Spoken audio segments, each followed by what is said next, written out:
Evening, everyone. It was weird to say that on a Friday. Evening. Evening for a Formula One session.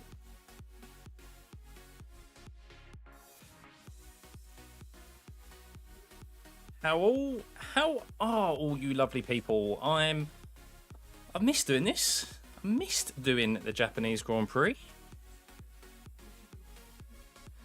Right, let's get our Sky F1 feed up. So, exactly, Hammer. Exactly. That's why it's an evening race here. It's quite nice, actually. It's quite nice because normally I'm the one at work when the first two practice sessions are on, and I do always keep up to date with them because it's interesting to see what strategies people are running, just general lap times, hearing what Sky F1, like the pundits, have to say as well, and you're always playing catch up. So it's nice to have every session in the evening this weekend. Means I can go about my daily business this weekend and yeah, not worry about F1 falling in the middle of the day. It's quite nice. Yes, so 8 o'clock 8 o'clock GMT is when practice 1 starts, and then 11 PM GMT is when practice 2 starts. And then that'll be the same for the sessions tomorrow with P3 and qualifying, and then the race is 8 o'clock on Sunday. Exactly, Hammer. Yeah. What? So on average, with you being in Texas, what's that time difference? So, what, you're mainly watching races normally at what, 8 in the morning? Is that right? European races? 6 hours to the UK. So yeah, 8 in the morning then it would be. Oh yeah, it's a bit of a pain, isn't it? It is a bit of a pain. I mean, I was gutted that I wasn't able to do the Japanese Grand Prix last weekend. But then part of me is also like, I'm glad I got my sleep because I needed it. Getting up at 6 o'clock in the morning or 5:30 in the morning, whenever I got up in the morning, I can't remember, to do the qualifying. I watched my stream back during the week, and you can hear it in my voice, but I'm not as energetic as I normally am. It's like you can clearly tell I'd woken up half hour before we jumped onto the stream. I bet, John. Yeah, I absolutely bet. Yeah, Japan was brutal. 1 in the morning. Ooh. I mean, yeah, I woke up to that and I was like, oh my God, what has happened in this race? Like, it's just, I was very, very hungover last weekend, or the last race on the Sunday, and I was like, there's too much information here for me to process at the moment. So it took me a long time to actually read and get up to date with what happens. But yeah, what an absolute kerfuffle that was. No rain and full sun. That'll be good. COTA's interesting. COTA's normally, is it a 2-stop race or a 1-stop? Is it hards to mediums or is it a 2-stop race? Because it is hard on the tyres around here and the track temps really do get through the roof. So, have I seen the new regulations from the FIA? Yes, I was having a little read through them, Nando. They've come up with some clarifications, haven't they, because of what happened at the Japanese Grand Prix. So I did read that they was expecting the race to finish with less points, which is why Max Verstappen and everyone else thought that they were just short or going to be like 1 or 2 points shy of that win. But the regulations state otherwise. The wording of the regulations specifically states, which is where all the kerfuffle come from, that if the race gets completed, whereas everyone was under the same impression, but common sense should prevail that because they've completed less laps, it should be reduced points. So I think they're changing that in the future, aren't they? So 2-stopper. Oh, okay. Yeah, I thought so. I thought it was a 2-stopper. That makes 2-stop races are so much more interesting.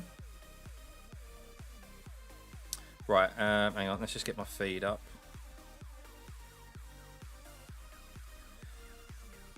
I went on the Sky app and not the Now TV. Too many apps open, guys.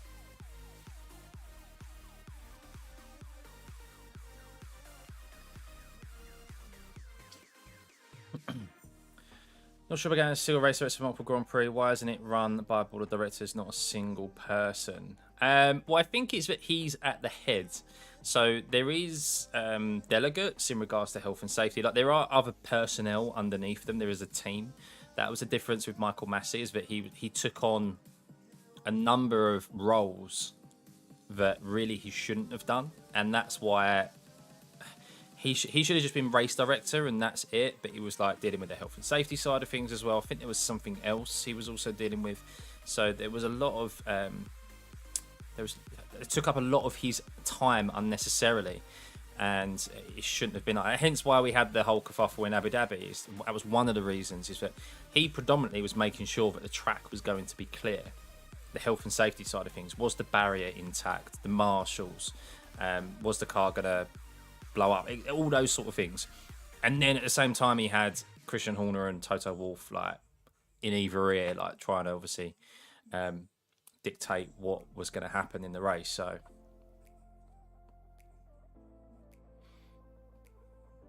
has anyone heard of the new layout? Yeah, they've removed going under the bridge, haven't they? They're removing the bridge section, so it'll be a much, well, it should hopefully provide an actual overtaking opportunity, a second one. So I don't know, Nando. I really don't know. The FIA do come out with some bizarre stuff, don't they, really?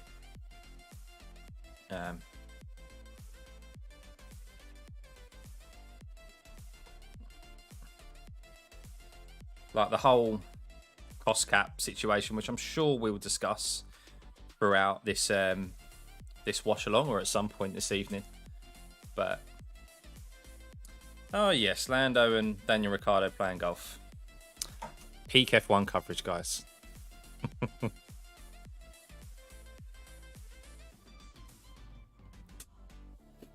Danny Rick coming in on a horse. Yeah, what do we reckon? Do we reckon he's sliding into that Haas team? What do we reckon? Still an opportunity there? He has said that he's going to be staying on the grid or around the grid in some capacity. Like, we will see him next year. So I think he's definitely got a reserve drive with someone, but maybe still trying to secure a drive at a... oh, that was loud. Thank you, Margarita. Thank you, buddy. Thanks for the sub. Finance that FIA doesn't like running on wets. Last few races on wet has been terrible, even from the other driver side. So yeah, I've been a big advocate for them starting races on the wet tyre.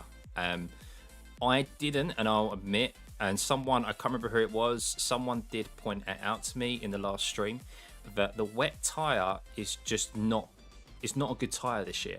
It's so much slower in real wet conditions than the intermediate is, which is why they all risked starting on the intermediate tyres at the Japanese Grand Prix. So it's Pirelli's issue there, really, which has caused us not to have really wet starts, because the teams have lobbied for avoiding that tyre. So that should change next year. But the FIA is also very risk averse, unless it means putting a tractor out on track. I think F1 is done for Danny. Time for him to do something else. I think so, Jerome. I think his time is up. I really do think it is. There's going to be some youngsters coming through now, and well, at least you like to think so. Anyway, Danny's real hope is that the youngsters in F2 don't really shine. But there's no one there that really shines, or no one there that has a big commercial impact on a team. Because that's what teams are going to look at now.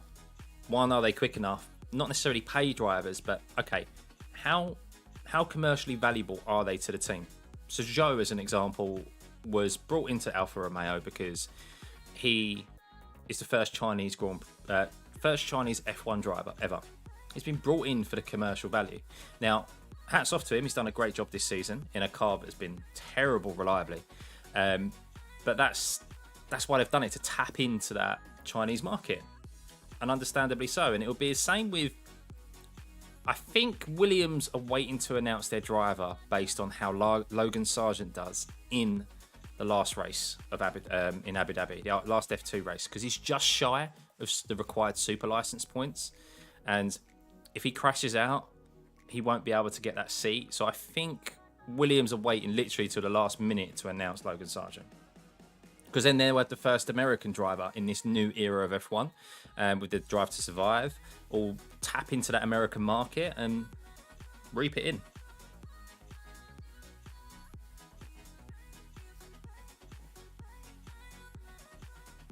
We are indeed, Sam. Yeah, we're nearly at 7k subs, guys. We're just under 100, or under 90 followers or subs away from 7k. Let's see Danny in World Rally scene with Block, Pastrana, or completely opposite in the GT scene. Yeah, I'd like to see him. I think, like some people have been saying, in IndyCar, either in single seaters or endurance racing. Endurance racing is brilliant. If it would help boost the profile of endurance racing, like the World Endurance Championship. At the moment, there's only really 6 races, I think, per year in the World Endurance Championship, and I think there's probably scope for that to increase. And if you get the big enough drivers, it brings more eyeballs, more attention, and getting Danny Rick in the World Endurance Championship as an example would be a massive boost for the eyeballs, for the viewership. Considering how drivers are crashing on even damp conditions, risk averse seems fair. Yeah, it mainly comes back down to the tyres, doesn't it? I've always been pushing for wet races to at least let them race, but hasn't happened. Mainly due to tyres, which I didn't realise was the case. The wet tyre is just shocking, which is why they all want to start on the intermediates. We saw in Japan, they switched onto the... Who was it? Was it Latifi? It was Latifi and someone else, but Latifi literally did 1 lap on the restart on the wets, came straight into the pits on intermediate tyres, and that's what allowed him to just pick up the points in P9, because instantly it was a much quicker tyre than the wet. IndyCar has missed out on a Drive to Survive hype, new fans. Danny could bring many into the IndyCar fold. Definitely. I'd like to see an IndyCar Drive to Survive. That would be pretty cool. That would be pretty good, because it's getting a lot more interest over or outside of the US now. IndyCar is definitely becoming more popular. Like I even myself, like I'm not big into oval racing, but I do watch the Indy 500 because it's the big race, and I have started to tune in to a few more races. I'm not going out of my way to watch them, but if they're on TV, I will tune in and watch them, and they're good fun. They are good fun. The only mod here at the moment, Sam. Yeah, I think the other guys are spread across the world. It's still too early in the morning for them. But yeah, at the moment, let's have a look at Twitter, guys. Let's have a look, rather than you looking at my lovely face. As lovely as this is, you don't want to stare at it all day. Let's go have a look at Twitter and see what everyone's saying, really. Read, see if there's any updates in regards to cost cap. So there was apparently a meeting with Christian Horner and I don't want to butcher his last name, but I don't want to butcher his last name. But with the head of the FIA, he was going to have a meeting with the head of the FIA, but apparently got postponed. That's why there's no press conference. And then apparently it's back on again. So, hey, so how's it going, buddy? NASCAR to move more towards road courses. Yeah, well, I think that's because they're getting... Yeah, I don't think it's just the success of F1, Hammer. I think it's the fact of that it's starting to get noticed from outside the US. There's more eyeballs from across Europe, from across Asia, watching IndyCar and NASCAR now. And of course, because we're only really familiar with road courses, that's why they're trying to introduce a little bit more familiarity into the series. it should ultimately they shouldn't fully go away with what NASCAR and IndyCar is, which is like more oval. But dropping a few races in here and there really mixes it up a bit. Right, guys, let's have a look.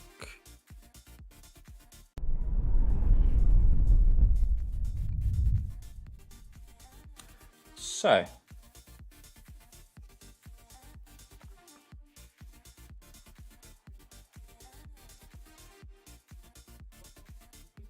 nice advert for Tesco's there. Red Bull cost cap press conference postponed. Planned meeting between FIA and Red Bull last night, now happening this AM. Okay, so that was 3 hours ago. Let's see what else. So yeah, Karun Chandhok has said, I don't understand why this is also opaque from the FIA and dragging on. 4 pretty simple questions we all want to know. How much was the breach? In what areas? What is the process of the appeal for the team? What is the penalty? Yeah, so this is, if anyone who doesn't know, obviously, about the cost cap, there's the cost cap adjudication, CTA. They're the ones who make the initial findings. They're the ones who say whether a team has breached a cost cap. And then they apparently, which I didn't think was the case, apparently they're able to, if they think points are to be deducted, they push it onto the adjudicatory, probably butchering that, panel. So it goes up to the panel level, where they're then able to deduct points. The cost cap adjudication is not able to remove points. They're not able to do that. Which, this whole issue of whether they're not able to or not is absolutely ridiculous, if you ask me. There should be a set defined penalties for breaches. Now, there should, of course, be what's the right word? Appeal process, of course. But if it's found, even after that appeal, that they're outside of that of the cost cap, then the defined penalties are issued out. This whole, they're able to come to an agreement on the breach and an accepted breach agreement, and if their accepted breach agreement is accepted, then like none of it will be announced outside of, like, it's just like none of us will know the full information, and it's just why are you making this so much more complicated than it needs to be? Everyone has clearly said we need transparency. It's important for the sport. There needs to be defined penalties, and clearly teams like Red Bull, who always flirt with the grey areas, are going to take that advantage, because now, as lots of people are saying, and rightly so, if this is the case and they only get like a reduction in wind tunnel time next year and a reduction of the cost cap, and they don't receive any exclusions from races or championships or points deductions, what is the point? Teams are going to take that necessary penalty to get an advantage that year and win their constructors and win their championship that year, like win the drivers' championship. It's ridiculous, absolutely ridiculous. It's a risk worth taking to then be on the back foot for the next couple of years. Like, it's ridiculous. Anyway, that's me. It's my little rant. Are they going to make Christian walk around COTA and Hinky before the walk of shame?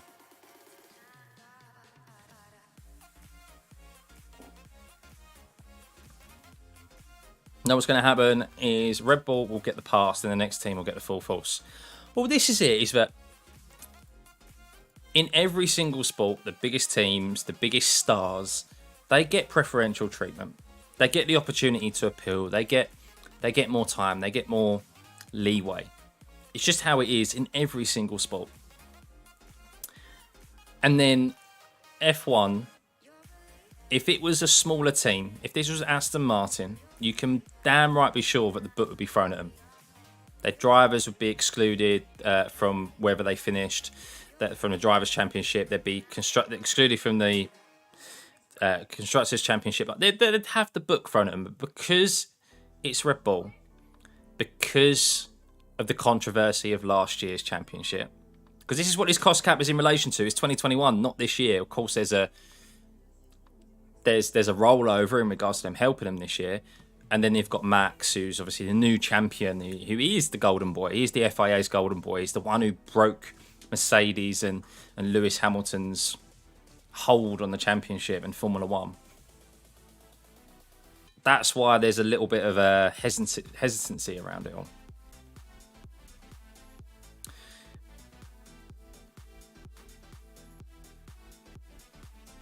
Yeah, that's true, John. That'd be a good way. I just don't think fines are the right way in general. I just these teams have a considerable amount of money anyway. Like, it's the cost cap has just limited what they can actually spend on the car. They're still making a shit ton of money elsewhere. So it just means they're not able to spend all of that money elsewhere that they earn on certain areas of the car. So, thanks, Funny. Welcome, buddy. And welcome to anyone who is new to the channel. So we nearly have our session starting. I don't quite think... This is still showing me Japan. So we'll exit and we'll go back into it.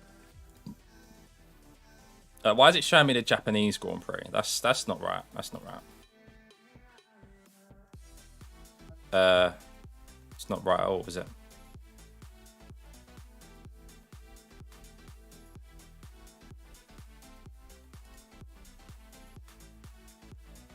Don't know why it's showing me the Japanese Grand Prix. But we'll go back to that in a minute. I have a dream that next year McLaren is dominant. It's Lando's battling George and Max for the title. Need to see the young guys battle each other for the championship. I'd love to see that, Hammer. I'd love to see it. Yeah, the young guns coming through. It'd be great to see. Hopefully McLaren get back to their glory days, but we'll see. We'll see. Right, guys. I am just going to see if I can get this live timing to work.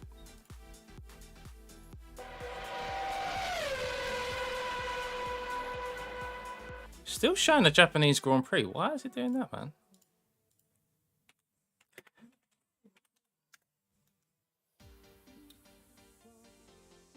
Nando, thank you for your sub, buddy. Last time McLaren fan. Yeah, I'm a big, long time McLaren fan myself. I grew up watching Mika Hakkinen fighting Schumacher. Oh, what a time that was. Yeah, I'm trying to work it out now. Where am I? F1 Live. I'm just sorting it out on the other screen so you guys can have a look at Twitter. Oh, this is pretty cool, guys. This is opening up in London. Apparently coming to other areas around the world soon.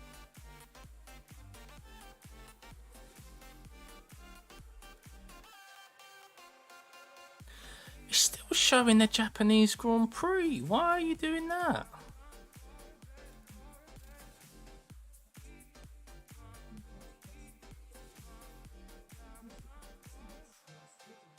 There we go. It's updated.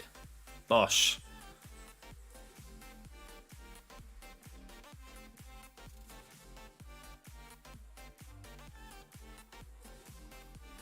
Right, hang on.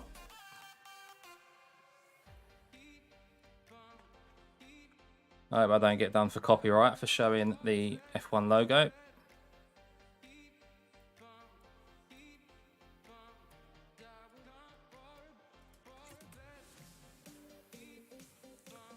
All right, here we go.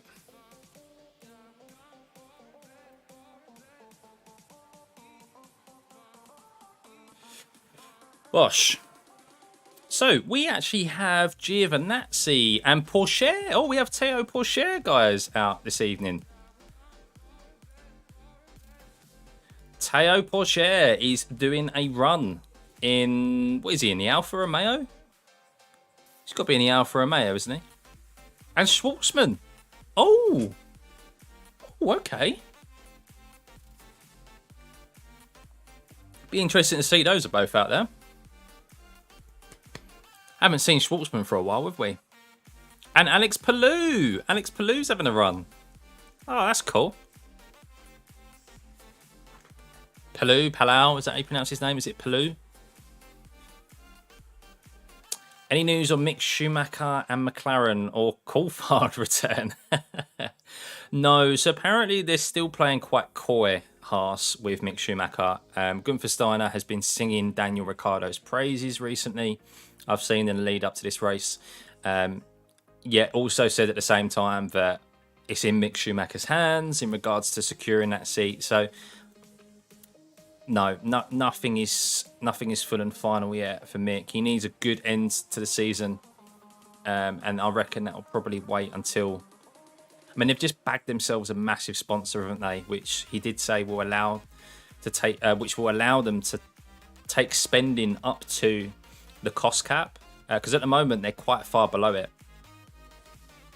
But here we go, guys. We've got cars out on track. Stroll, Gasly, Vettel, Giovinazzi, and Tsunoda.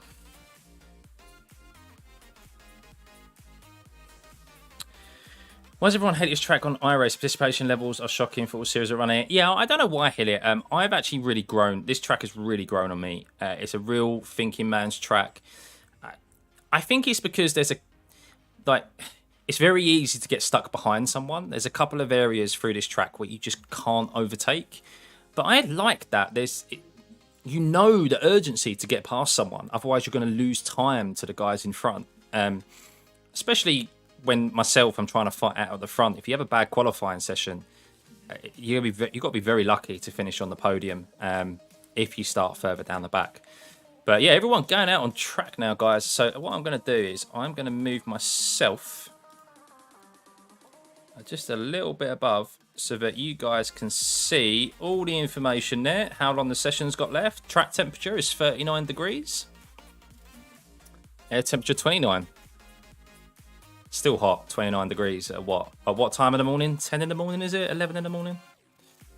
So, but yeah, it's just a track that I think people just find too difficult, which is why they don't race it. How many red flags this weekend, Mike? Hopefully none. Hopefully none at all. This is a very wide open track, isn't it? COTA. So I don't expect there to be any red flags whatsoever. The only way we'd see a red flag is if there was a barrier that really needed repairing. But in most instances, there's so much runoff that I don't really know where a car would go into a barrier anyway. So, does anyone follow F3 know about any promotions into F2? There is going to be Ollie Behrman. Ollie Behrman is going up to F2, isn't he? Finished P3 last year. I've seen that branded around last couple of days, or today actually, I think it even was. So there's no set promotion up into F2. It all depends on how much money you can bring, and yeah, whether or not a team fancies you in them. I think it costs about £7 million per driver per season to race in F2. So, but Théo Pourchaire is out on track, guys. I'm interested to see Théo Pourchaire. Interested to see how he handles himself here. But yeah, we've also got Alex Palou as well. So, a few guys out on the hards. Aston Martins. The Gasly is on medium. Tsunoda on a hard. And then we've got Albon as well on the hards. So, Verstappen, Zhou, and Saar. Who's Saar? Saar? In the Williams. Oh, Sargent! Oh!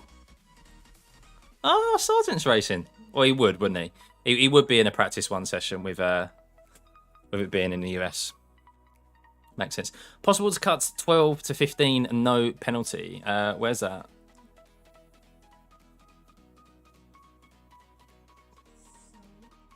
$12 to $15 with no penalty? What? In iRacing are you talking about, French? Hey, Siri, how's it going, buddy? I'm very well, thank you. Yep. It's nice to, as we said at the start of the stream, it's nice to have F1 in the evening time in the UK. So this is new for me. Well, doing these watch-alongs anyway, not new in general, because I've been watching F1 for years. But okay, so benchmark time, guys, is a 42.6 from Vettel on the hards. Gio Venazzi did a 43 on the softs. Ocon just gone with a 41.4 on the medium. So I don't really know what is a good time round here. 41.3 for Science on the softs. But we now have everyone out on track. Very busy in the last sector there, as you can see. But intrigued to see how Palou gets on. I think he's had a couple of test runs in McLaren in the last couple of years.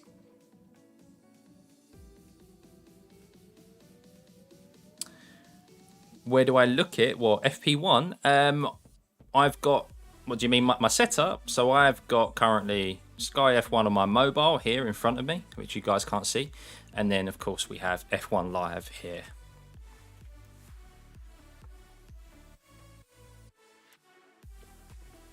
But try and listen a bit more to what Sky F1 say. See if I can pick up any information for you guys. But yeah, so Mercedes this week, guys, they've brought some upgrades this week, hoping to make some improvements to their car. They're more concentrating on now 2023 though. These upgrades are not so much to do with what this current version of the car is. I think next year we'll see a car design with side pods. I think we will actually see the return of side pods. That no side pod concept, I just don't think has worked. It seemed really innovative, but clearly when you look at Red Bull, when you look at Ferrari, having side pods is not a bad thing. So what is my favourite F1 game? My favourite F1 game is iRacing. It's not actually a Codemasters game, because I don't think the Codemasters games are actually very good. I race predominantly the Mercedes W12 car on iRacing, and it is brilliant. Such a fun experience, especially in VR, which is what I race in most of the time. But here we go, watching Logan Sargent go rounds. So they get up to just up to 200 miles an hour down that main straight. Oh, we have a yellow flag in Sector 6. Sector 6 is Giovinazzi is off in the S's. Oh dear, that Haas. Has he had a spin, or has the Haas just gone kaput? Oh dear. Let's have a look. I'm just waiting for the TV coverage to catch up and see exactly what's happened. Well, that would not be good for Haas at their home race, would it, to have issues? And it's a red flag. I've red flagged it, so he stopped out on track. It's got to be a technical issue. Got to be a technical issue. Well, there we go. Who said we'd get some red flags? We've got a red flag in practice, but he's stuck in the wall, is he? He's in the wall. Oh my! Well, there was me saying no one goes in the wall here at COTA. There's so much runoff area. Giovinazzi fault. Let me show you. Oh my god. So as we know, the S's are a very high-speed downfall section. There's a lot of change of direction. If it's very windy through there, which it can get, I wonder if that car has just had a snap of... Well, it's more than likely had a snap of oversteer. But I wonder if he's been caught out there as the weight transitions during those S's. Oh dear, good to see if this... Who's he racing in place of? Mick, he's replacing Magnussen, isn't he? He can't get a game. Can't get a game. Oh, he is out and running again. Oh yeah, he's up there. Sorry, I'm watching the TV coverage.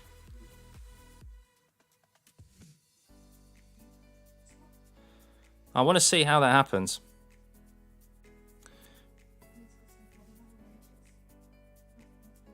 Here we go. Going through the S's, and then yeah, it just goes. That doesn't seem like his fault there. Anthony Davidson says, "Oh, I think he accelerated a bit too much." I don't think he has. I think he's been caught out there by.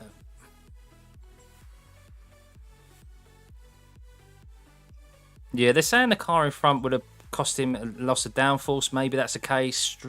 Strong gust of wind. That's not his fault. He's tight to the apex there. That's a shame. That's not his fault. Do you think Giovinazzi becomes a Haas cockpit in 2023? No. Giovinazzi won't be back next year. He'll be a reserve driver again. But I don't know. I see it difficult for Giovinazzi. He's one of those. I see it difficult for him to go back into F1 after he's had a couple of opportunities already. Right rear might have some damage, but at least that car is working and he can get it back. Maybe he can get back out on track. So we'll see. There's only an hour though. There's 50 minutes left of this session, less than that. But yeah, well, there we go. Who said there was going to be red flags? Because there was.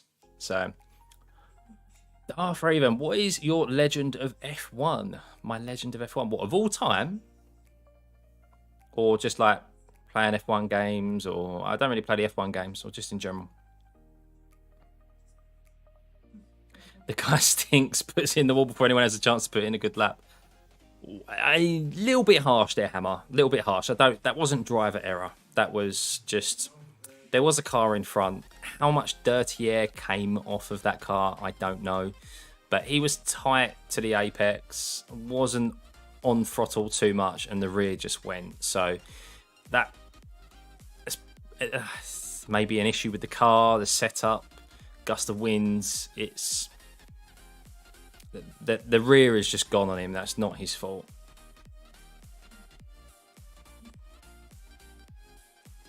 Gio Formula E season was absolutely shocking. I know Ferrari like him as a test, seems to have a job if you're the F2 champ, and Gio gets in ahead of you. They're pretty golden. Yeah, I mean, I don't watch Formula E, so I can't comment. There you go, guys are back out on track already. Porsche straight out the blocks. Don't blame him, wanting to get as much time in an F1 car as he can.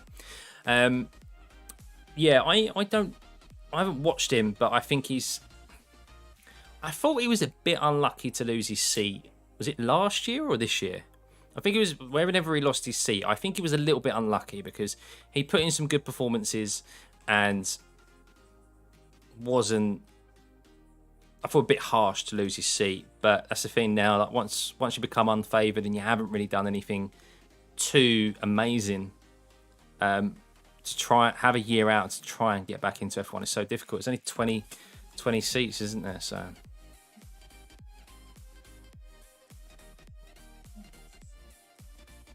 Merc fan, but in my opinion, Toto needs to keep quiet sometimes. When Mr. Vergara says it would be game-changing, he should have had last upgrade at Monza and focused on next season. Well, this is what I think they're doing, funny. I think what they're doing, Ferrari have said the same as well, but their focus now is on 2023. So the cars in themselves aren't going to change too much between this year and next year. I don't know what regulation changes there are, but there will always be tweaks here and there. But the actual design of the car itself is not going to be a drastic change. The Mercedes wouldn't surprise me if we see the side pods return, but they're now bringing upgrades in regards to getting a head start on next year. This is really testing for them now, for Ferrari and for Mercedes. Apart from like the teams further down who are fighting still for positions in the constructors, for Mercedes and Ferrari, these last 4 races are all about testing and bringing new upgrades to see, okay, can we sort out some of the issues that we've seen this year to get a head start on next year. So yeah, we'll see. We hear legendary meow. No, they've probably got the mic roped off to stop that from happening again. But Gene's fuming right now, but he's thankful for the MoneyGram sponsorship. Yes, yeah, that's the big thing. Like, what will that sponsorship do for Haas in regards to their drivers? Now, that's going to bring in more money. Are they going to go out and maybe get a more high-profile driver, Danny Ricciardo, who's going to cost a lot more money than Mick Schumacher? Or do they stay with Mick because he knows the team, he knows the car? I don't know. I really don't know. I think that seat is really up in the air at the moment.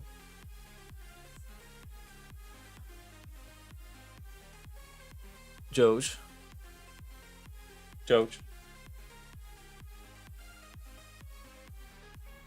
She's looking. Sorry, guys. The cat is looking to jump over the petition.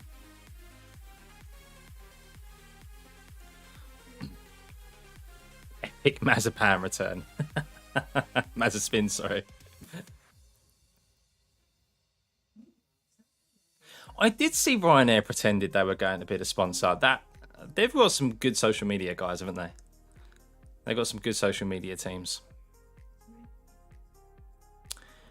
But yeah, so let's have a look at some time. So Alonso with a 39.5, first lap out on those mediums. Perez a 144, Stroll 141. So time's not really relative at the moment to what people can set. Ocon goes in with a 38.8. So there's a big battle on this weekend with McLaren and Alpine, or to the end of the season actually, because they're both fighting for fourth position in the constructors. So at least we still have that sort of battle to keep an eye out for. My cat's 7 months, Duff. 7 months. So she's just had, just been spayed, so neutered. So she's getting back to full health, and we don't want to jump in. We've got like a glass partition here that you can see that separates 2 floors we've got in our flat. And yeah, she was looking to jump over it, which I don't want her to do. Don't want her to hurt herself. So Sargent on the Haas, a 144.9 for his first lap. So everyone's out on grid now, apart from Porsche, Palou, Schwartzman, of course Gio. Vettel and Sainz are in the pits. So guys coming in, they're only coming in and doing a couple of laps at the moment and then pitting. Then no one's really doing any long runs. Max with a 38.2. Ooh, 5 tenths quicker than Ocon. On a softer tyre, of course. But I want to see if I can try and find... I do apologise, guys, if right now that pops up. I wanted to see if I can find Pirelli's detailed analysis of what the strategy is here this week.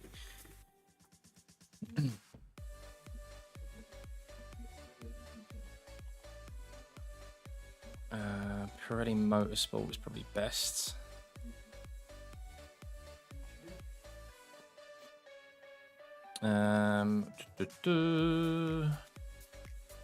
No, they haven't. Oh, yes, they have. Yes, they have. Okay, right.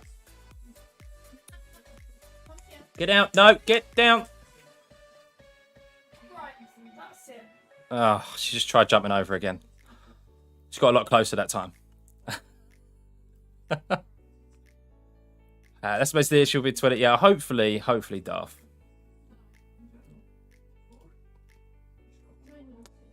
She's made a number of appearances. She'll make an appearance at some point. We just had to put a comb back on her head so that she stops jumping over. One race without Pirelli tyres would be interesting. It would. So they're just showing us here, guys, that they're not really showing the strategy. I'm just trying to see. So standard tyre stress is 4 out of 5, which means, of course, a 2-stop, as we discussed earlier on. Okay, so lap record was Charles Leclerc in 2019, a 1:36.169. So that's kind of that's lap record. I don't know if that's qualifying. I think that's in the race.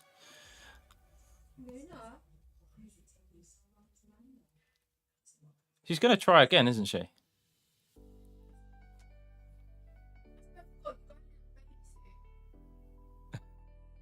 You have to put it on her so that she can't jump. Where do you watch this, Nick? This is F1 Live. I'm currently watching the TV coverage on Sky F1, but of course I can't show you that because of copyright. So at the moment we have Verstappen at the top, setting a time on the soft tyres. He is still out at the moment, and he's let Ocon go by. I wonder if he's going to come into the pits. Well, we have a yellow flag in sector 19, and then that's gone. Don't know why they flew the yellow flag there. So Ocon is on a set of mediums. He is the longest out there at the moment on 4 laps, as well as Stroll on the hards. Yeah. See if Verstappen goes on an actual flying lap there. He's got Perez behind him. Doesn't seem like it's going very quick. I think Alonso had a moment, was it? Was it Alonso? Yeah, so Verstappen and Perez are clearly on a warm down lap. I don't know what they're doing. Oh, flashy sparks with Lewis going through the S's. Pretty cool. But what's everyone's predictions this weekend? Who do you think is going to win? Do you think we're going to see another Red Bull win, another Max win? Do we think we'll see a shock from Mercedes with their new upgrades? This sort of track has been, the way it's set out, has preferred their car compared to, if you think of the other tracks they've done well at. Are we going to see a Ferrari up there winning? Me personally, I think it's just another Red Bull win. I think that car is just too quick at the moment than the rest of the cars on the grid. And the only way that Red Bull is really kind of on a level playing field with the others is around the shorter tracks, where their power and their straight line speed isn't so as effective. I think Max wins, Perez P2, and a bit of a surprise, Ocon P3. Yeah, I think I say this every time though, that the Alpines should be good at a certain track. They should be good at this track where they've got good straight line speed, have done all year, and the car is better in the last couple of races in regards to their aero. I mean, it was a good result at Suzuka for Ocon, and then they always end up with a blown up engine or just a lot further down the grid than I think they should. And it's just like,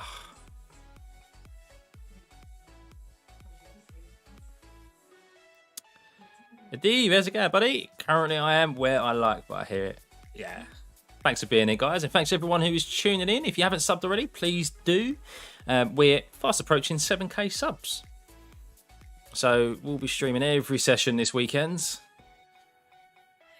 What ended up happening with the Red Bull and the cost cap? Still up in the air, Nick. So I need to do a little bit more digging. There was reports that Christian Horner was going to meet with the head of the FIA. I think is it SBM? SBM is his initials. That's what I'm going to refer to him as because I don't want to butcher his name. And that got cancelled.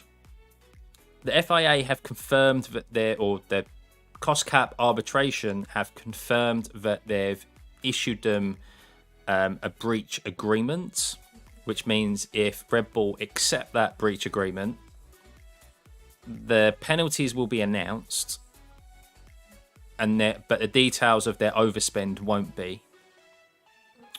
And if Red Bull refuse that breach agreement, then it will go to the arbitrary panel, the cost cap arbitrary panel, where they could then have more severe penalties issued upon them, i.e. points deductions.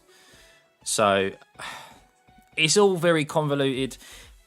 In my opinion, it doesn't need to be in regards to the penalties.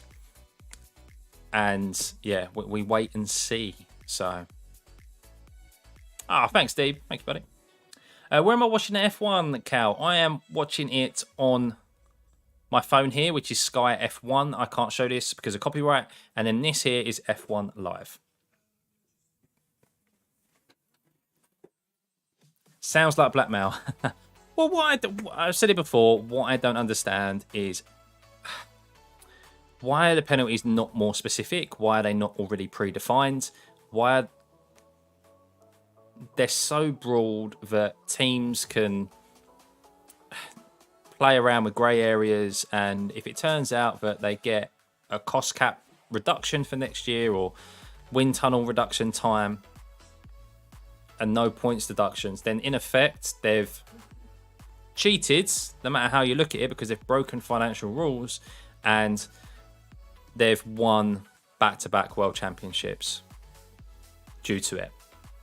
And in their mind, it will be worth it that they now start the next 2 years further on the back foot.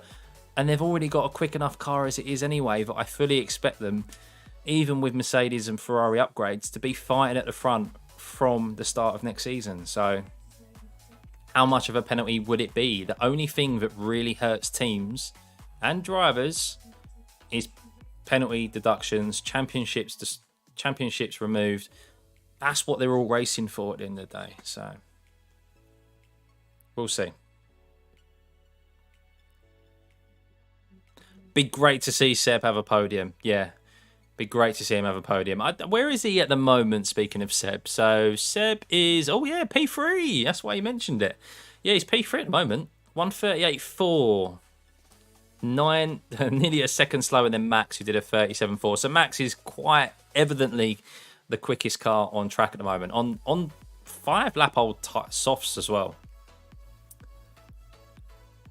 But yeah, we've got some newbies on track. Porsche, Palou. Who else? Any of the other newbies? We've got Schwartzman as well. Giovinazzi's still in the pits. Obviously, they're trying to fix his car.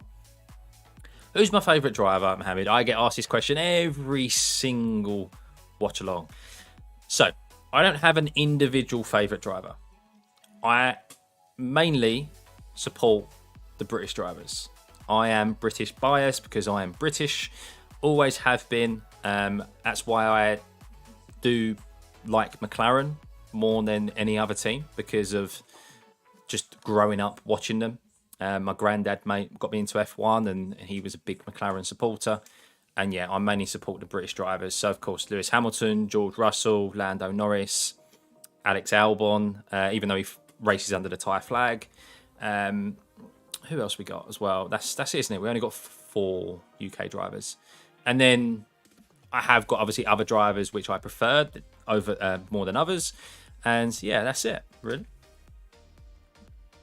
And that's totally fine. So it's fine for everyone to have their biases. It's like Dutch fans fully expect them to support Max. Why wouldn't you?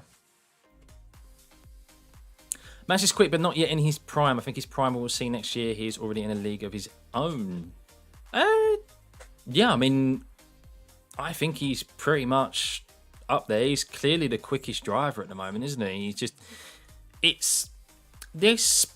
Like most sports, it's about confidence. Max clearly has the talent. He's now had the last 2 seasons the car to show off that talent and that raw speed that we know he had. Last year, of course, I personally didn't like the way that he drove. I think he was over the line a number of times when it came wheel to wheel.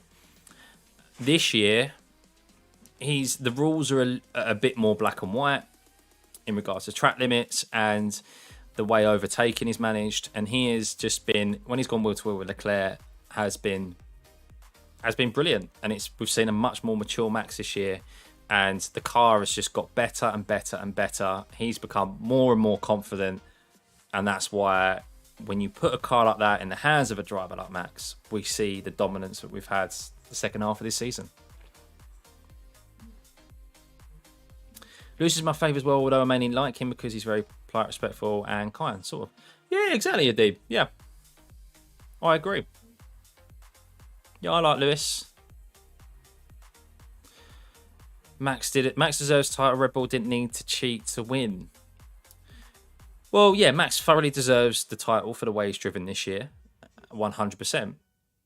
Red Bull, however, have, by the sounds of it, not budgeted correctly and spent more money than they should have done. So, means that inadvertently, Max has benefited from a faster car than it should be. But then again, Ferrari have still made the messes that they have all season. That hasn't been Red Bull's fault. So, I still think they probably would have won this year. Red Bull, even if they had a slightly slower car, because Leclerc has just not been as good, has he? Sorry, not Leclerc. Ferrari have been terrible with their strategies. Amal, thank you for the sub, buddy.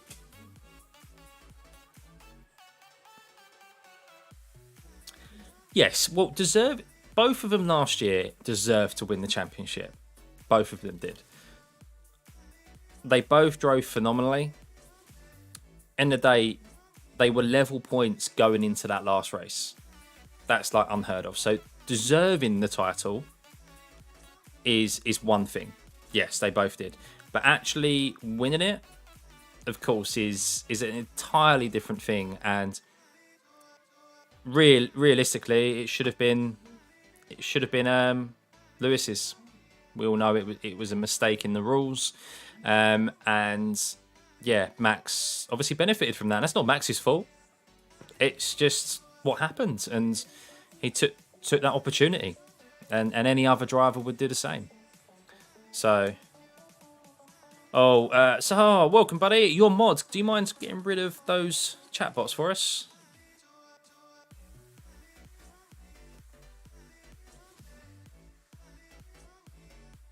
Agree, Rebel 1, but at what cost? Well, this is it, yeah.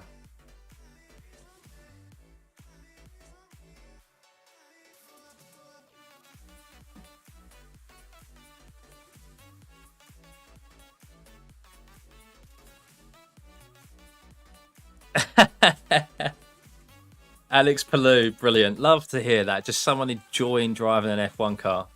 I just get there too fast. This car is insane. Love it. They are, Marin. Those bots are... Thank you, Sahar. Thank you, buddy. Yeah, Marin, I don't know where these bots come from. YouTube hasn't done enough to crack down on them. They appear every single stream. Right, so let's have a look at times. So Max did 6 laps on his soft tyres. He's currently top, 37.4.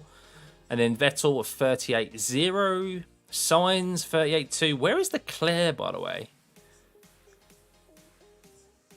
Oh, Leclerc's not driving. Schwartzman's driving in the Ferrari. Oh, I thought Schwartzman was in the Alfa Romeo. Oh, okay. That's only taken me half an hour to discover that, guys. And the chatbots are back again. Wow. Wow. Jesus, chatbots. Chill.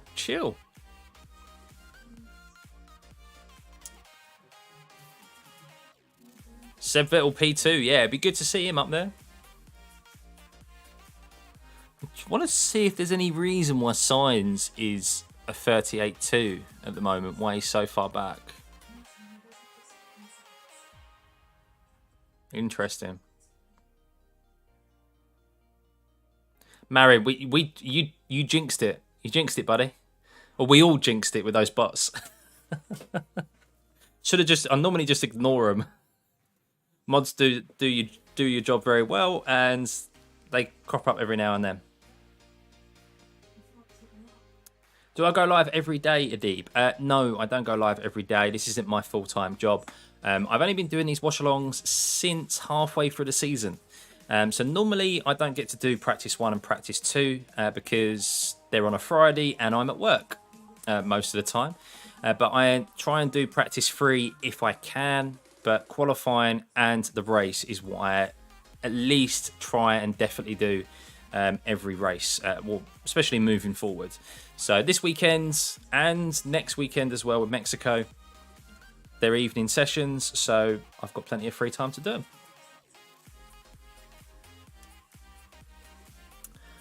them. Brandon, yeah, that's the thing, isn't it? Yeah, that's why a lot of the teams are asking for this to be a harsh penalty and not something that is in essence a slap on the wrist, because people will take that risk.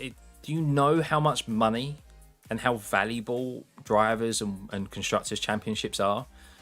These teams will happily take that risk and those penalties or those reductions in cost cap or reductions in wind tunnel time for the next 2 years if it's not dished out, because it's worth it. It's worth getting those 2 years of, because it's not just the 1 year. You go over in that year, you benefit from it. You benefit from that overspending the following year. So in effect, you get 2 years of benefiting from going over that cost cap spend, and then the next 2 years is probably when you're going to be on the back foot a little bit more. But it's yeah, everyone's on tenterhooks waiting. We're waiting to find out. Something might happen between the practice sessions, so we'll we may do the practice. We're going to do the practice session later, and maybe something gets announced in between them. Babby, so there are F2 drivers on the grid because of the young driver program.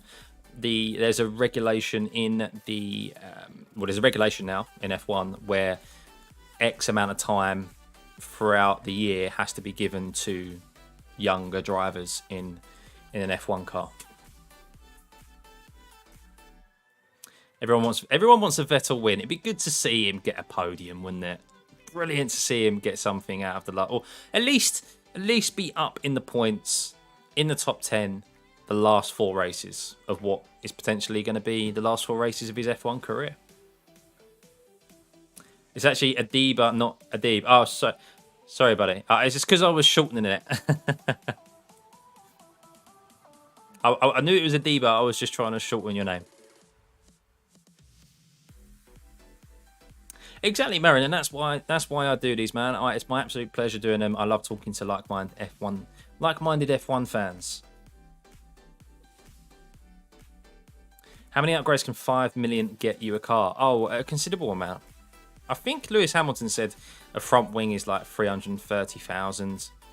You can at least get like 2 serious upgrades with that can make a considerable amount of difference in speed and balance and just like control of the car.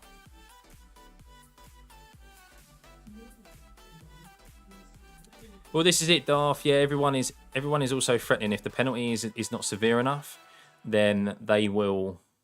What's the point of adhering to the cost cap? What's the point? Because clearly it doesn't mean anything. The Deepster. What time is it for me right now? It's currently 25 to 9 in the evening.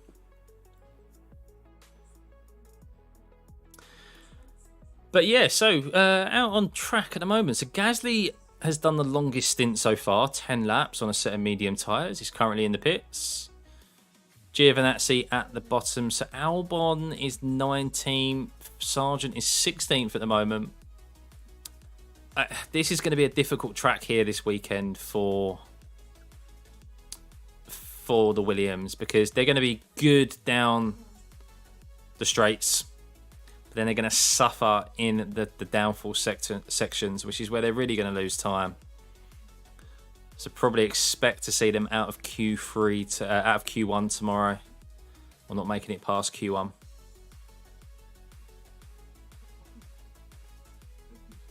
This is F1 Live, Kurik. Unfortunately, I cannot show the live coverage or TV coverage.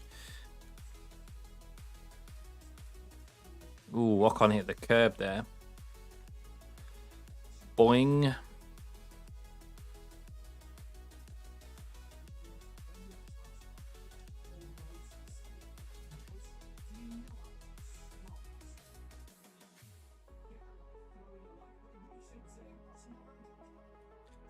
Pretend it's F1 2022. I still want to keep my channel, guys. Yes, Jimmy. It's been difficult to see. It's been difficult to see the Williams in the last few years. They've been poorly managed. Lewis Hamilton goes with a 37.6. Only a 1. Okay. Just under 2 tenths away from Max Verstappen there. That's a positive, guys. We could see a competitive Mercedes here this weekend. That is a very good time. But yeah, Williams has been mismanaged. They've struggled for funding. They had to go for pay drivers. And then they've brought in Alex Albon, and Albon's really shown this year how actually good of a car or potentially good of a car they've got. They could have got a lot more points if it wasn't for Latifi, and because he wasn't getting the performance out of that car like Alex Albon was, and Nick De Vries as well. So that now it depends on who they're going to go for. Are they going to go for Sargent? Are they going to go for someone a little bit more experienced? But either way, they need to start taking their driver lineup a bit more seriously. They've got the funding from new American owners now. There's no need for those paid drivers anymore. And especially if they do bring Sargent in, as we said, that commercial value that he's going to bring, being an American driver, will make up any of the money that they will lose from whatever Latifi was paying. Do I think Gasly will be good in the Alpine next year? I think he will, yeah. I think he will, and I hope he does. I really like Gasly as a driver. It's great to see him finally out of that Red Bull system and being a works team. And as we know, guys, and I did tweet this, you can go follow me over at Twitter on @Stuffy. I did tweet it that once Alpine have said that they're making really good grounds on their 2023 car. And that wouldn't surprise me because whenever Fernando Alonso leaves a team, they improve, don't they? And they move further up the grid. So just watch it. Just watch Ocon and Gasly be fighting out for podiums next year.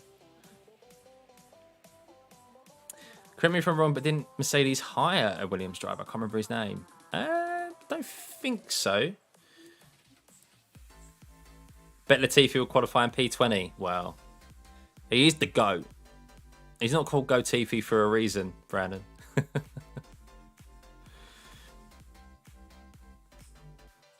Who votes for Vettel as driver of the day? Well, he is. Whoa! Lance Stroll. Where has that come from? A 37.4? Top of the timing charts? Whoa. Oh. Alonso getting sideways there. Does Bottas have the record for the fastest speed in F1 car? Yes, he does in Mexico, where the air is considerably thinner because of the high altitude. I think he got to like 223, 25 miles an hour, something like that. Like ridiculous.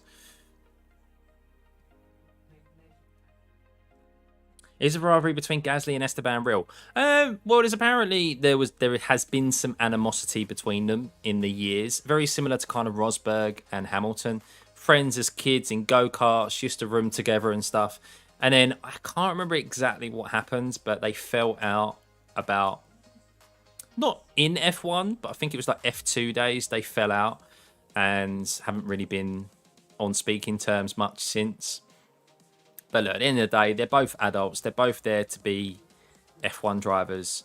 They're both there to win races, and it will only benefit them. They'll push.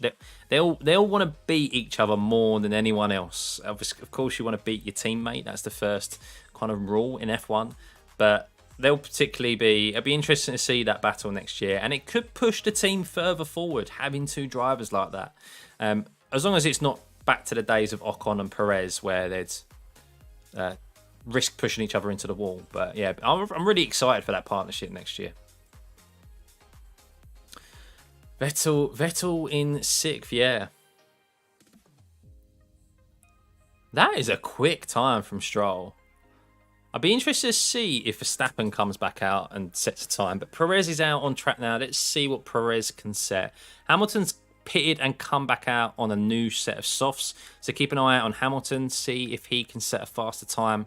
Probably doing some maybe some quali runs now. I don't know. But it's a very mixed up grid, isn't it? Very mixed up grid at the top. Russell doing a 37.8. I mean, when you think about it, actually, the top 5, there's not too much between them. There's 3 temps. All Perez does a 37.5. Still can't beat Stroll's time. I wonder how hard he's pushing, though. Where did that time come from, Stroll? It wasn't just them, their entire families fell out. Did it really? Oh, okay. Well, look, they're a lot older now. They're adults. They're in the pinnacle of F1. Yeah, it'll be interesting to see how it all plays out. If you're Gasly, you're not going to take that seat because Ocon's your teammate, are you? You're going to go, yeah, I'll go in there and I'll beat him. Yeah, I'll take that seat. So it's a no-brainer, whether Ocon wanted it or not. So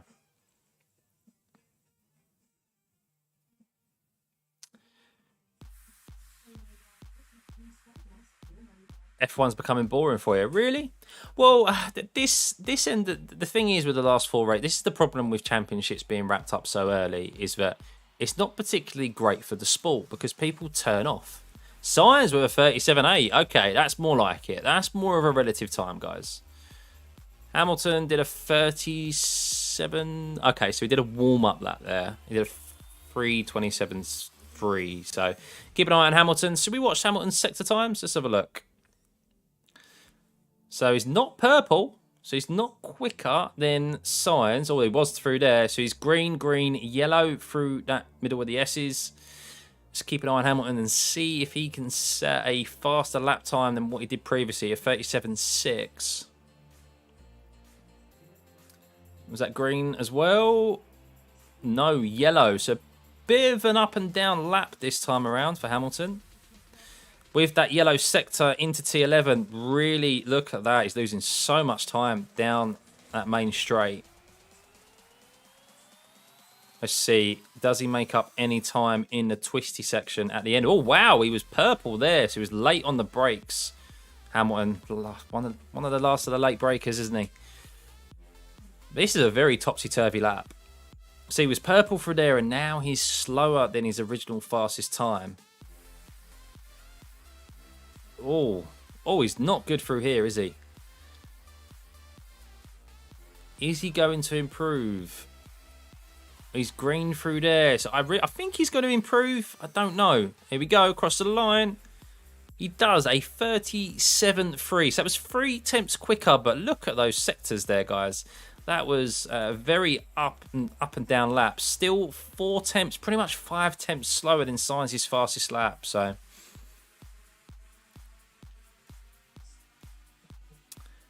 he's losing too much time in the straights. Well, yeah, that's been their issue all year, is that they've been too draggy, haven't they? And the porpoising as well. The porpoising issue has meant that they've lost top-end speed.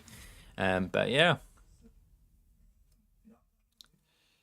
Do you reckon Hamilton's going to be awarded the 2021 World Drivers' Championship? No, is my opinions there. I don't think he will. I think they just won't do it regardless. Even if it was a blatant overspend that they'd spent X amount of parts on the car or whatever, I still don't think the FIA has the balls to rescind previous championships. Just don't think they have the balls to do it. Which is a shame, because other sports do it. How many gold medals end up getting rescinded and reissued because of doping and because of cheating? Lance Armstrong is probably the biggest example of cheaters, and his awards being removed, the team's awards being removed, or titles being removed. So everyone should be no different at the end of the day, regardless of the team, regardless of the driver.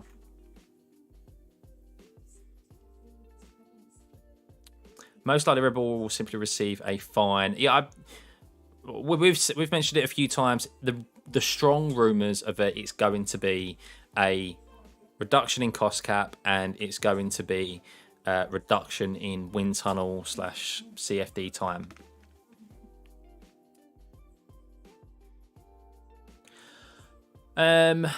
Yes and no, Babby. Yes and no.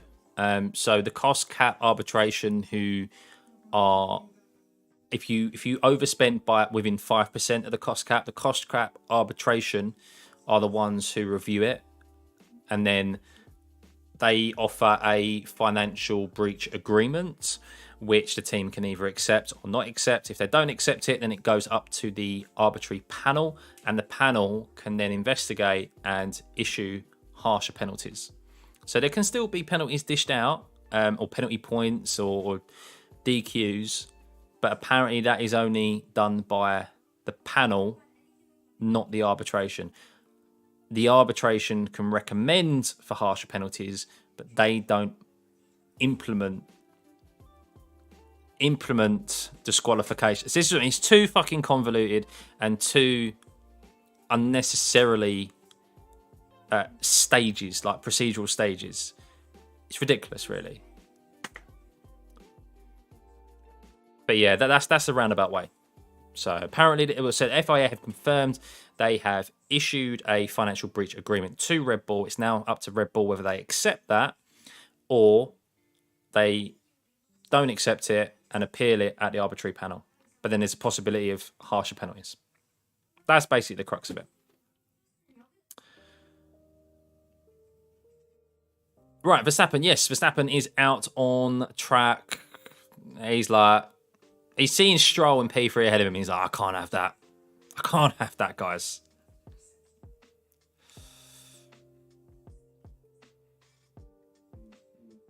It might be years before there's an actual finding.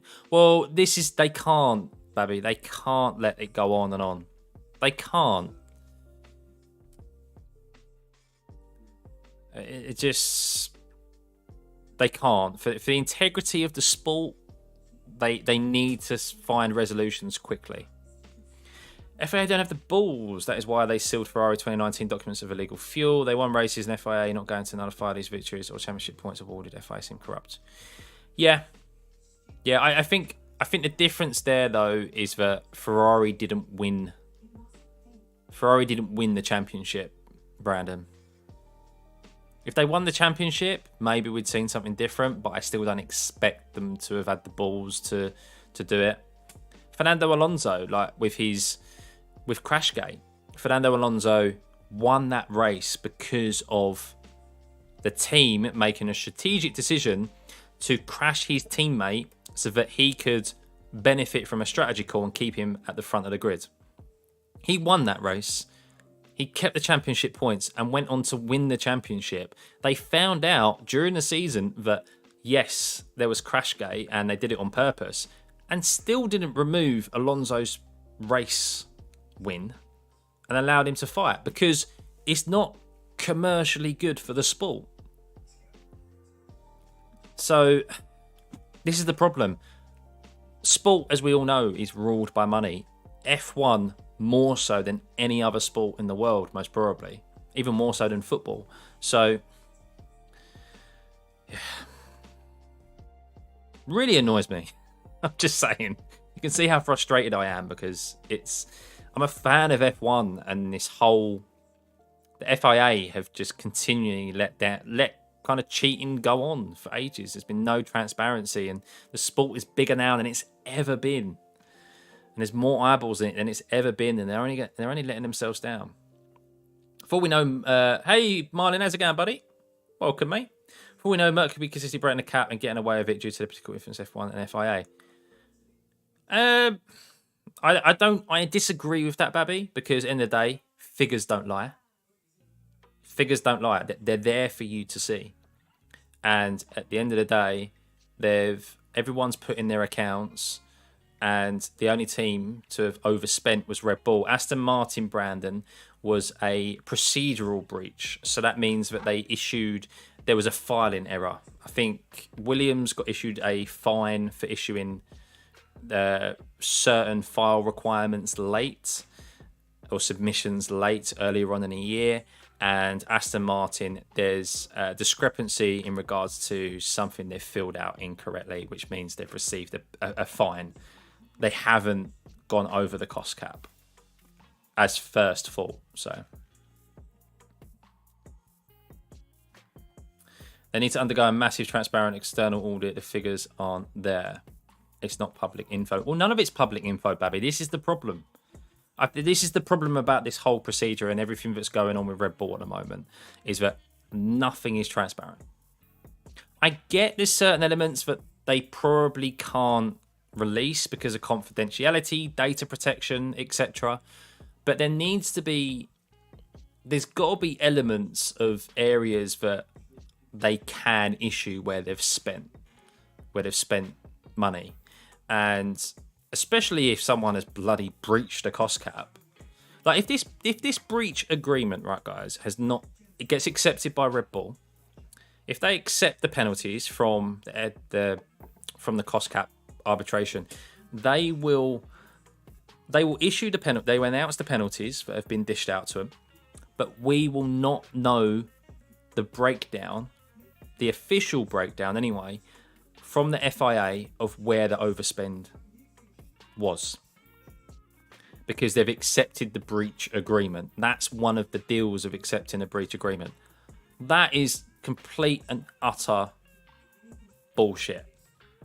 That is just, if you ask me. As long as we can't see the figures, we'll never know. Well, yeah, we'll never know, but in the day, you've got professionals. The FIA would have hired professionals to do this job of auditing these massive companies who have experience of it, and they will sit down and determine whether their teams have overspent or not.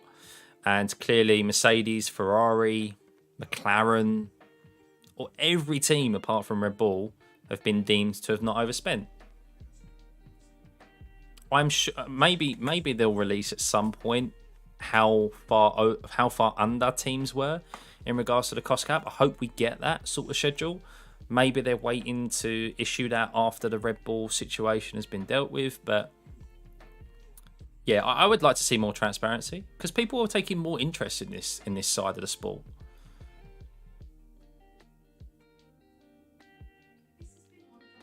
Will Lewis not getting a win this season? I don't expect him to.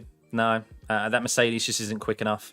The tracks that we've got this weekend is probably his best opportunity. Max did a 37.0 there, by the way, guys. So into P2. But this is the last track, really, where I see Mercedes having a decent opportunity for a win. Will they be good at Interlagos? I don't think so. They're going to be very poor, I think, at Mexico. And I don't see him being too strong at Abu Dhabi either. So I think this is the last track that probably suits them. They need some luck. That's what they need, Mercedes, or Lewis in particular. Another reason for which I'm losing my interest in F1 are the fans. Well, yeah, F1 has become a lot more polarised since kind of the Drive to Survive era. I don't get why people are so against, or so people get attacked in the F1 community in general for having biases. Biases exist in all sports. If anyone here now supports a team of any sort, that's a bias. You support your country in international sports, whether you support an American football team, a football team, a tennis player. Everyone has their own biases in sport and should be allowed to have them. You shouldn't be attacked for it. And I don't know why that's become a thing.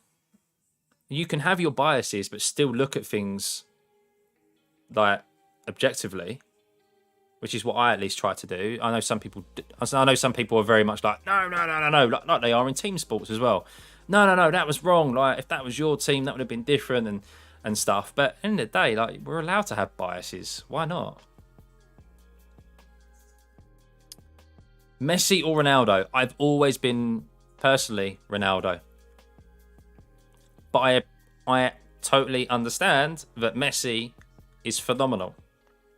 See, guys, you can like both players. You can like more than one driver and have a reason.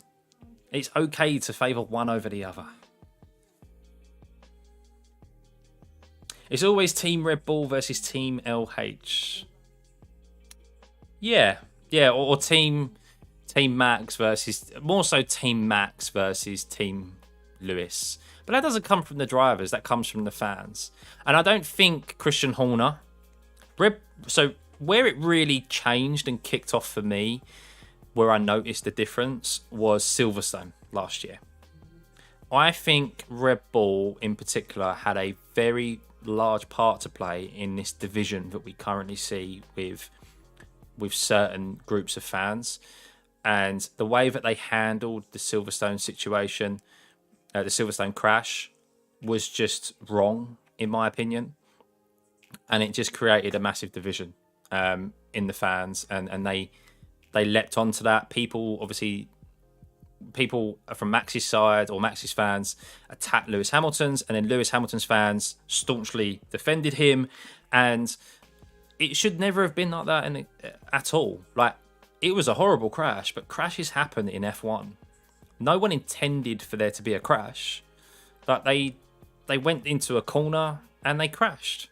Both were probably a little bit of fault. Yes, Lewis got the penalty because he was still obviously on track, but at the same time, they both went into that corner. Like, they're racers at the end of the day, and they both got over it. So Michael Schumacher or Ayrton Senna? Well, so for me, Sarah, it's Michael Schumacher because I witnessed Michael Schumacher. Ayrton Senna was just a little bit before my time. I was born in 91, so didn't really get the opportunity to see Senna. So it would be Michael Schumacher. I was always a Mika Häkkinen fan, though, growing up. Loved Mika Häkkinen and that McLaren. That was more of who I supported, more so than Michael Schumacher, but I still did support Michael Schumacher. Like, I wanted Michael to win. When Alonso was winning, or won his back-to-back championships, he was basically fighting Michael, wasn't he? I wanted Michael to win both of those at the time. Quick betting Haas, there will always be midfield back markers, they're not a works team. Yeah, that's the problem, Brandon. Yeah, Nick, I don't see them going further up the grids while they still have that Ferrari engine. And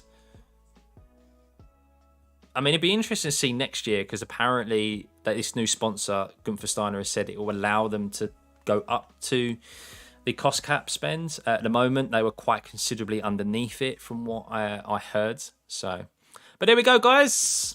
That is the end of practice 1. So we have Sainz with a 36.8, Verstappen with a 37.0, and Hamilton with a 37.3, rounding off the top 3. Lance Stroll, sneaky up there in P4. That's a very good time from the Aston Martin. I have no idea where he's picked that out from. Alonso up there, Russell. Let's have a look at towards the bottom, guys, and have a look at some of the guys who were making their kind of debuts in F1, or at least the young drivers test session. So we had Giovinazzi in 20th position.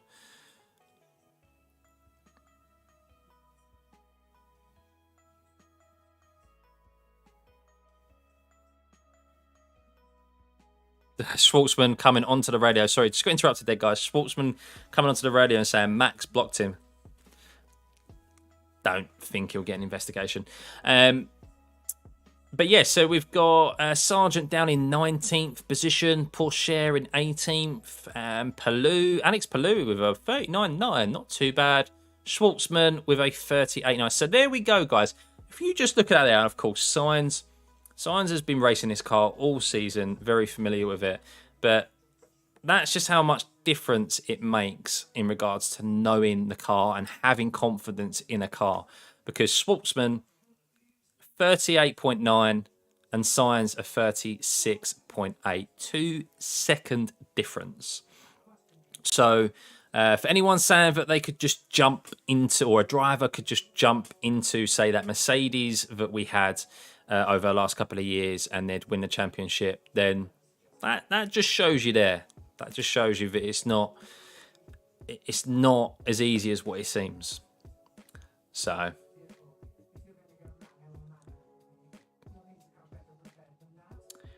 did you look at the Racing 94 Senna? Yes, I did, Sarah. I watched the Senna documentary, or the Senna film that they had. I watched that on Netflix a couple of years ago. Anyone who is looking for a good film to watch the Senna film. Phenomenal. I didn't really research him and look too much into it. That was a real eye opener of a documentary. That, yeah, I think it's the most recent one, Babby. It was on Netflix for a little while. It was so well made, and just a real insight to him and just that era of F1 as well. I've never really gone back and watched or researched too much into it. So yeah, it was a great watch. Much better than the Michael Schumacher documentary. The Michael Schumacher documentary, I actually thought was a little bit meh, to be honest. I wasn't too impressed with it. There was a couple of little bits in there, but I was like, okay, but most of it, I was quite a bit disappointed, if I'm honest. I think because I've watched Senna and like, it was such a high bar, but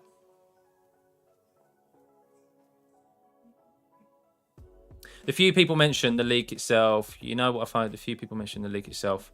Just yeah, it's yeah. There's been lots of information. The thing is, so many people are digging for this information, aren't they? Someone's going to release it. Someone's going to feed a little bit out. So, Michael Schumacher doc felt false to me. Yeah, just some of the interviews. I think it was like with his family. I don't know. It just felt. I didn't like the way it was filmed. Just the directorship of it just felt weird. I think the Senna. I need to watch the Senna one again actually, because it's been a few years. But that felt it was directed a lot better. The format of it. I didn't like the format of the Mick Schumacher, the Michael Schumacher documentary. So, Card, thank you for the sub, buddy, and thank you for anyone else who has subbed in the meantime as well, and it hasn't shown up. Master PK buying at them as well. So FP2 starts, guys, in a couple of, or just under a couple of hours. So, yeah, agree, Babby. Yeah, something just didn't feel right, did it, with those interviews, and it was just, I totally understand, because the last thing you want to do is go on camera and chat about your dad, who's obviously still not in a very nice way, and they're a very private family anyway. So getting thrust in front of a camera like that, it's just, I wouldn't like it. So I totally understand why they wouldn't as well.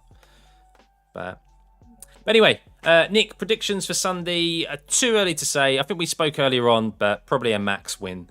But Science set a good time there, set a benchmark. We will be back, guys, in just under a couple of hours for FP2, though. So, yes, thank you to anyone who has stopped by. Turn those notifications on, hit the subscribe button, and I will see you in a couple of hours. Thanks as always, guys, and see you soon. Bye.